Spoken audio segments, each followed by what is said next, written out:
Welcome to the Exposer. Today we'll be exposing the godfather of Spac Nation after Pastor Toby. He believes he's the descendant of Pastor Toby and tries to imitate his pastor all the time. He is a short-tempered man. His name is Onye, born in December 1987. So Onye runs one of Spac Nation's main fellowships, the Pulse family, which means most of the fellowships located around South London, Onye was in charge of it, along with his partner in crime, Pastor Sam. Onye is known to be a great mobilizer, and he's also been at Spac Nation before Spac became Spac Nation. He was first ordained as a minister, then quickly became a pastor. Allegedly, his father has a top job in Nigeria, so because of this, Onye does not need to work in England. He's also someone that does not know his Bible too well.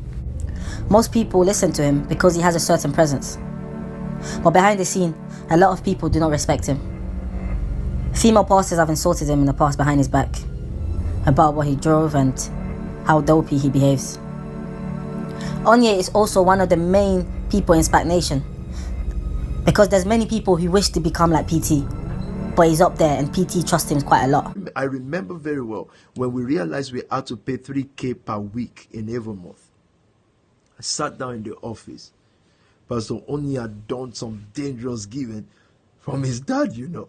We're taking 50, 60, 100, whatever we've done. And I remember sitting in the office, myself, Pastor David, Taiwo, Pastor Obi, Pastor Onye, and we say, okay, we're going to gather credit cards now. It is a do or die matter. So Onye's trap house is called the Gold House, located in Bromley. And only last year he started dating a woman from Elite, which is one of the fellowship, called Emma. And Emma is a very materialistic lady whose dad is also a reverend. Emma is also a minister at Spac Nation. But Onye saw this as a power move to be with her, because he knew that he can make her put things under her name. And not to forget, most people at Spac Nation find her to be one of the prettiest there.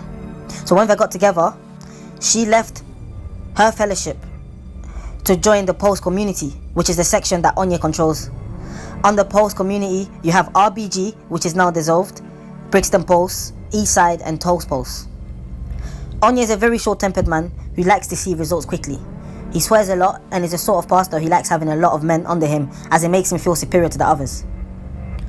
Not long ago, 2 Spac members, along with one that originally left, both used to be covers for a so-called trading company based at an office in Mayfair, which Onye was actually in charge of, called SR Capital.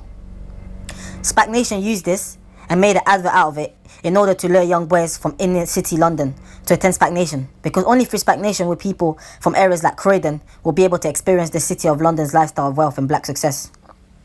However, going back to Tulse Pulse, Onye was preaching at his fellowship on a Tuesday consistently, and they were meeting in a small community centre which isn't far from the other Pulse branch, until one evening police burst through because they were suspicious of gang members with things on them. Joanna, who is also an evangelist at Spac Nation, PK's partner, got arrested for getting in a physical altercation with the police. Likewise, Onye was about to get into blows with them too. This even got the attention of Pastor Toby, who blamed it on the black police officer they had past issues with. Onye is also known to be a person who doesn't believe you need to have good credit in order to prosper. This is what he teaches people. This is how he manages to get people to take out loans. He tries to justify by talking about his situation and his position. He believes if you take out loans and your credit is bad, in the future you're still able to make money to buy your assets. So credit scores and things like that isn't important in Onye's mind. When Onye describes himself to people, he believes that he is a community leader and a finance consultant. This is what he would tell someone that doesn't come to Spac Nation. He will say that he's a finance consultant. Basically a guy that knows everything about finance. So Onye would always tell the leaders or the members of Spac Nation, assets, everything you have does not matter. The only important thing is Spac Nation needs to receive the seed. Pastor Toby must receive the seed. This is what Onye would preach to them. In terms of his role, so his whole community that he's in charge of, he sets them targets. Because Onye needs to be able to make money for himself, and most importantly, needs to make money for Pastor Toby. So he would harass all the members that are under him and give them a target to raise every week. This is why you have pastors like Mariam, who are under Onye, who would harass these young kids that are at university, these young girls, to raise at least £100 each every week.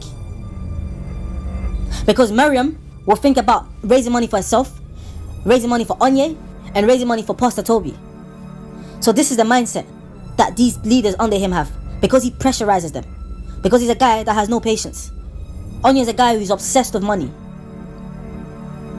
So when it comes to raising or hitting his target, he mistreats his members. He doesn't want to hear anything if it has nothing to do with money. This is why you can see a lot of leaders at Spac Nation are corrupted. When Onye meets people, the first thing he says to them is, he would ask them what they do.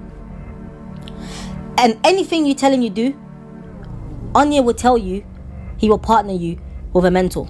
This is how Onye operates. He will tell you he will partner with a mentor. So if you want to be a pilot, Onye will tell you there's a member in the church that is a pilot. If you tell Onye that you want to become a rugby player, he will tell you there's members at Spac Nation that play rugby. Onye will sell you dreams. Onye will sell you dreams. He operates like Pastor Toby.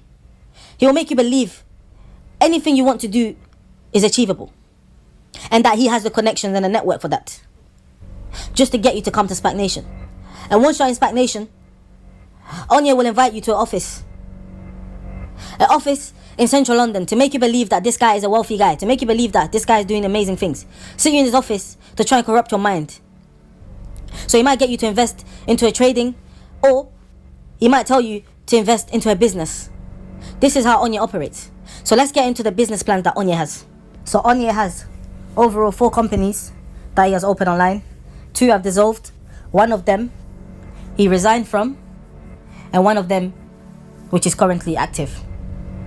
So you guys already know why Spac Nation members open companies and dissolve them.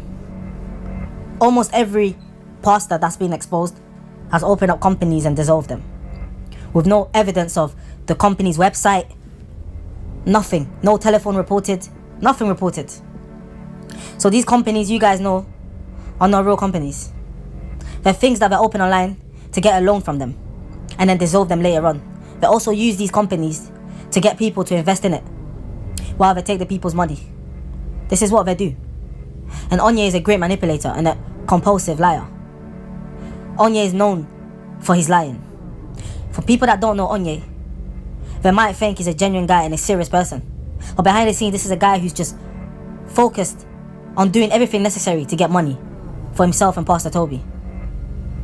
The guy has no remorse towards anybody he's hurting. Any age group doesn't bother him, as long as you deliver the money to him. Because Onye is one of the top pastors at Spac Nation, he no longer has to go out of his way to actually try to mobilize and bring people to the church. He has a lot of leaders like Mariam and Alexander Kenlock. These people who influence these young people into giving a lot of money. He's got people under him who are pressuring people, young girls, 16, 17, to go and get jobs so that they're able to give a certain amount every week. So Onye moves like Pastor Toby now. He closes deals, meaning he will have meetings with people with money, where he will pitch a business to them, or talk about his companies or Spac Nation's business to try and get investors. So Onye will get a big sum of money from these people and try to return a small installment each month. This is what he does for most of the time. So he would lie to people about their businesses, about the finances going in, providing fake documents, allegedly, to try to close the deals. So whether it'll be properties or a stock in certain things, this is what Onye spends his time doing. So he's no longer mobilizing at the bottom. He's allowing his members, his pastors that are under him, to do these things, to try and get young people to give seed to the church. So that's what Onye does in his spare time. When he's not controlling his leaders, he's out there trying to close deals, just like Pastor Toby does. So here you have a man who, disrespectful, selfish, only cares about money, and sees himself as PT's replacement. A guy who allegedly crooks a lot of people. Onye is today one of the most powerful pastors at Spac Nation, but he's also one of the most feared pastors at Spac Nation, and we need to expose him, because all the young people we are seeing doing all these loans and getting themselves in debt, Onye is a big influencer, and he's influencing his leaders to get people to take out loans, and he encourages and preaches people to be in debt. So this is a guy that must be stopped. So this is the exposing of Onye.